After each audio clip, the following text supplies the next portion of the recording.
गोरी, अरे ओ गोरी, दरवाजा खोलो। अरे सीमा और बुलबुल, तुम दोनों यहाँ पर कैसे? आओ अंदर आ जाओ। अरे अंदर आने का रहने दो।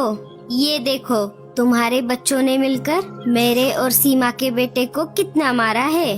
तुम अभी के अभी तुम्हारे बच्चों को यहाँ पर बुलाओ और उन्हें इसकी सजा दो। क्या क्या कहा? मेरे बच्चे और मारा मारी?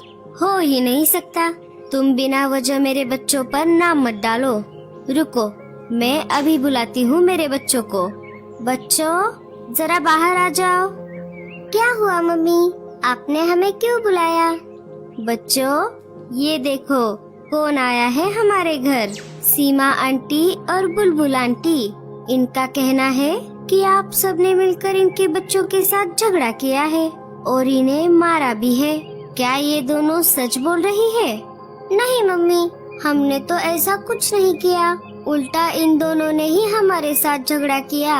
और ये देखो, इस बंटी ने जग्गू के सिर पर पेन से मारा है। क्यों रे बंटी, तुमने ऐसा किया है? मैंने नहीं किया। ये तो आपस में ही झगड़ते रहते हैं। तभी जग्गू को ये चोट आ गई थी। ये मुझ पर झूठा इल्जाम लगा रहे हैं।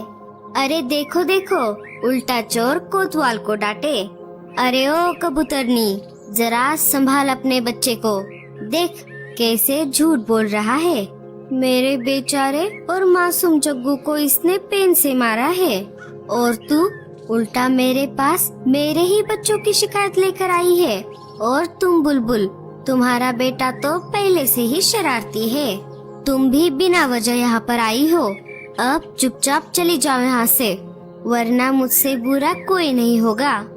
बुलबुल और सीमा कबूतर अपने अपने बच्चों को लेकर वहाँ से चली जाती है। मेरे प्यारे बच्चों, मुझे पता है कि तुमने ही सीमा और बुलबुल के बच्चों के साथ मारामारी की है, लेकिन मैं तुम्हें इसके लिए डांटूंगी नहीं। उल्टा मैं तुमको इसके लिए शाबाशी दूंगी। ऐसे ही स्कूल में शरारतें करना और जंगल के सारे पंछियों के बच्चों को परेशान करते रहना। हाँ मम्मी, हम ऐसा ही करेंगे। जब बुलबुल और सीमा अपने बच्चों को लेकर घर जा रही थी, तब रास्ते में उन्हें कालू कौवा मिल जाता है। अरे सीमा और बुलबुल, कहाँ से आ रही हो अपने बच्चों के साथ? सीमा और बुलबुल कालू को सारी बातें बताती है। अरे बाप रे, ये तो बहुत गलत हुआ। कालू भैया, हम सिर्फ आपकी वजह से चुप है, क्योंकि हमें पता है आप इस पर जरूर कुछ न कुछ उपाय करेंगे। लेकिन आगे ही ऐसा चलता रहा तो हम राजा जी के पास इस बात की शिकायत करने के लिए मजबूर हो जाएंगे। बहनों, आप दोनों चिंता मत करो। मेरे बेटों की तरफ से मैं आपसे माफी मांगता हूँ। मैं अभी घर जाता हूँ और मेरे बेटों को समझाता हूँ। मैं वादा करता हूँ आगे से ऐसा नहीं होगा। कालू अपने घर आ जाता है और आते ही बच्चों को पूछता है। बच्चों, मेरे सुनने में आया है आज तुम सब ने स्कूल में मारामारी की। क्या ये सच है? नहीं पापा, हमने ऐसा कुछ भी नहीं किया। आपसे किसी ने झूठ कहा है। सच सच बताओ, वरना मैं तुम सबको बहुत मारूंगा। ऐसे कैसे मारोगे? आप मेरे बच्चों को हाथ तो लगा के दिखाओ, फिर देखो मैं कैसे मेरे बच्चों को साथ लेकर हमेशा हमेशा के लिए मायके चली जाती हूँ। इधर आओ मेरे प्यारे बच्चों, मैंने तुम सब के लिए गर्मा गर्म दाल खिचड़ी बनाई है। चलो हम खाते हैं। दूसरे दिन सुबह जब गोरी के बच्चे स्कूल में आते हैं, वो आते ही फिर से मस्ती करना शुरू कर देते हैं। मीनू मौसी स्कूल की प्रिंसिपल थी। जब बच्चों ने मीनू टीचर के पास गोरी के बच्चों की शिकायत की, तब मीनू टीचर ने उन सबको प्रिंसिपल कैबिन में बुला लिया। अरे ओ बदमाश बच्चों, तुम स्कूल में पढ़ने के लिए आते हो या मस्ती करने के लिए? दिन ब दिन तुम्हारी शरारतें तो बढ़ती ही जा रही है। अगर ऐसा ही चलता रहा तो मैं तुम सबको स्कूल से रेस्टिकेट कर दूंगी। ये मेरी तुम्हें फर्स्ट और लास्ट वार्निंग है। अब जाओ अपनी अपनी क्लास में जाकर पढ़ाई करो। जब बच्चे प्रिंसिपल कैबिन से बाहर आए, तब उन्होंने बाहर से कैबिन का दरवाजा ही लगा लिया। इससे मीनू टीचर अंदर ही बंद हो गई। थोड़ी ही देर में स्कूल की छुट्टी हो गई। जब मीनू टीचर ने केबिन के बाहर आने के लिए अंदर से दरवाजा खोलने की कोशिश की, तब दरवाजा नहीं खुला। अरे ये दरवाजा क्यों नहीं खुल रहा? तभी उन्होंने खिड़की से आवाज लगाई। अरे कोई है बाहर? ये दरवाजा बाहर से किसने बंद कर दिया? खोलो खोलो ये दरवाजा। तभी गोलू वहाँ से गुजर रहा था। जैसे ही उसने मीनू टीचर की आवाज सुनी, उसने दरवाजा खोल दिया। क्यों रे गोलू के बच्चे, मैं तो तुझे अच्छा बच्चा समझती थी, लेकिन तू भी गोरी के बच्चों जैसा शरारती निकला। अब चल बता, तूने ये दरवाजा क्यों बंद किया था? प्रिंसिपल मैम, मैंने दरवाजा बंद नहीं बल्कि खुला है। मैं तो अभी अभी यहाँ से जा रहा था, तभी आपकी आवाज सुनी। अच्छा, तो ऐसी बात है। ठीक है, तुम जा सकते हो। मुझे पता है ये किसने किया है। दूसरे दिन मीनू टीचर ने गोरी और उसके बच्चों को प्रिंसिपल केबिन में बुला लिया और उन्हें स्कूल से रेस्टिकेट कर दिया। गोरी, तुम्हारे बच्चे बहुत शरारती हो गए हैं और इनकी वजह से पूरे स्कूल के डिसिप्लिन पर असर हो रहा है। और तो और कल इन बच्चों ने मुझे ही केबिन में बंद कर दिया, इसीलिए मैं तुम्हारे बच्चों को कुछ दिनों के लिए स्कूल से रेस्टिकेट कर रही हूँ। अब तुम तुम्हारे बच्चों को यहाँ से लेकर जा सकती हो। हाँ हाँ, जा रही हूँ। और कुछ दिनों के लिए क्यों? मेरे बच्चे आज से इस बेकार स्कूल में कभी नहीं आएंगे। मैं मेरे बच्चों को दूसरे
जंगल के अच्छे वाले स्कूल में भेजूंगी।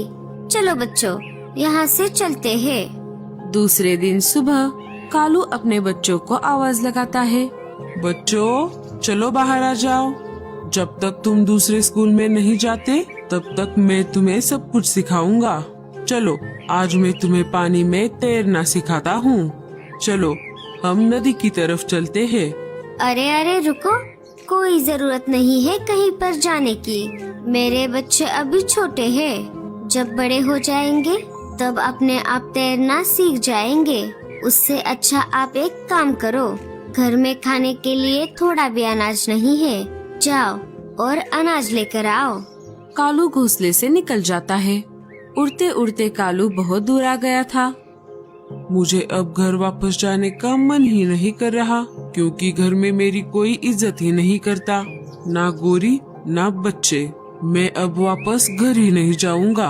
इधर आसपास ही कहीं पर घोंसला बनाकर रह लूंगा। रात हो जाती है। तभी रेडियो पर न्यूज आ जाती है। ताज़ा खबरों के अनुसार हमारे जंगल की तरफ एक तूफान तेजी से बढ़ रहा है। इसी वजह से राजा जी ने सबको सतर्क रहने के लिए कहा है। अरे कहाँ मर गया ये कालू, अब तक तो इसे घर वापस आ जाना चाहिए था, पता नहीं कहाँ रह गया। मेरे पेट में तो चूहे दौड़ रहे हैं और ऊपर से ये तूफान आ रहा है, पता नहीं ये घोंसला आने वाले तूफान को सह पाएगा या नहीं। माँ, पापा अब तक घर क्यों नहीं आए? हमें उनकी बहुत याद आ रही है। चिंता मत करो बच्चों, तुम्हारे पापा आते ही होंगे। जैसे जैसे समय जा रहा था, गोरी को भी कालू की चिंता हो रही थी। थोड़ी ही देर में तूफान जंगल में आ जाता है। तूफान की वजह से पंछियों के घोंसले हिलने लगते हैं। धीरे धीरे एक एक करके पंछियों के घोंसले गिरने लगते हैं। अरे बाप रे, अब क्या होगा? घोंसला गिर जाए उसके पहले मुझे बच्चों को लेकर बाहर निकलना होगा। कालू का घोंसला तूफान की वजह से जोर जोर से हिल रहा था। गोरी बच्चों को लेकर घोंसले से बाहर आ जाती है। जैसे ही बच्चे और गोरी बाहर आ गए, घोंसला तूफान की वजह से धड़ाम से नीचे जमीन पर गिर गया। बच्चों जल्दी से चलो यहाँ से, हमें किसी से मदद लेनी होगी। गोरी और बच्चे निकल पड़ते हैं। तूफान की वजह से उन्हें उड़ने में बहुत दिक्कत आ रही थी। वो नदी के ऊपर से उड़ रहे थे। तभी तेज हवा का झोंका आया और गोरी के साथ साथ सारे नदी में गिर गए। गोरी तैरकर नदी के किनारे आ गई और जोर जोर से चिल्लाने लगी, बचाओ बचाओ, कोई मेरे बच्चों को बचाओ। तभी वहाँ पर कालू कौवा आ जाता है और एक एक करके बच्चों को नदी से निकालता है। पापा हमें माफ कर दीजिए, अगर हमने आपसे तैरना सीखा होता तो आज हम ऐसे नदी में नहीं फंसते। मुझे भी माफ कर दीजिए कालू जी, आपने हमारे बच्चों को डिसिप्लिन सिखाने की बहुत कोशिश की, लेकिन मेरे लाड़ प्यार की वजह से हमारे बच्चे इतने शरारती हो गए। तूफान के थमने तक गोरी, बच्चे और कालू एक गुफा में रुके। तूफान के थमते ही वो सब बाहर आ गए। बच्चों, मैं आशा करता हूँ अब तुम्हें तुम्हारी गलतियों का एहसास हो गया होगा। तूफान की वजह से अब हमारा घोंसला नहीं रहा, इसीलिए अब हमें नया घोंसला बनाना होगा। और अब ठंड का मौसम शुरू हो गया है, इसी वजह से हमें ऐसा घोंसला बनाना होगा जिससे हमारा घोंसला अंदर से गर्म रहे। अगर हम घास फूस का घोंसला बनाकर उस पर सब तरफ गोबर लगा देंगे तो पूरे ठंड के मौसम में हमारा घोंसला अंदर से गर्म रहेगा। क्या तुम घोंसला बनाने में मेरी मदद करोगे? हाँ पापा, हम जरूर करेंगे। मैं भी मदद करूँगी कालू जी। ठीक है फिर। गोरी, तुम गोबर इकट्ठा करो, मैं घास फूस लाता हूँ। और बच्चों, तुम घोंसले के ऊपर गोबर लगाने में हम दोनों की मदद करो। बहुत देर तक मेहनत करने के बाद कालू, गोरी और बच्चे मिलकर अपना नया घोंसला बना लेते हैं। दूसरे दिन गोरी अपने बच्चों को लेकर मीनू टीचर के स्कूल में आ जाती है। मीनू टीचर, मुझे और मेरे बच्चों को माफ कीजिए। आज से मैं आपसे वादा करती हूँ, मेरे बच्चे स्कूल में कोई भी शरारत नहीं करेंगे। हाँ प्रिंसिपल मैम, हमें हमारे शरारत के लिए माफ कर दीजिए। आज से हम स्कूल में अच्छे बच्चे बनकर रहेंगे। हमें हमारी गलती का एहसास हो गया है। गोरी कौवी, बुलबुल और सीमा कबूतर से बच्चों की तरफ से माफी मांगती है। बच्चे भी गोलू और बंटी से माफी मांगते हैं और इसी तरह से कालू और उसका परिवार हंसी खुशी से रहने लगते हैं। तो दोस्तों, हमें इस कहानी से क्या सीख मिलती है, हमें कमेंट्स में जरूर बताना और बड़ों से आदर से बात करना। और स्टोरी अच्छी लगे तो लाइक, शेयर और सब्सक्राइब जरूर कर देना।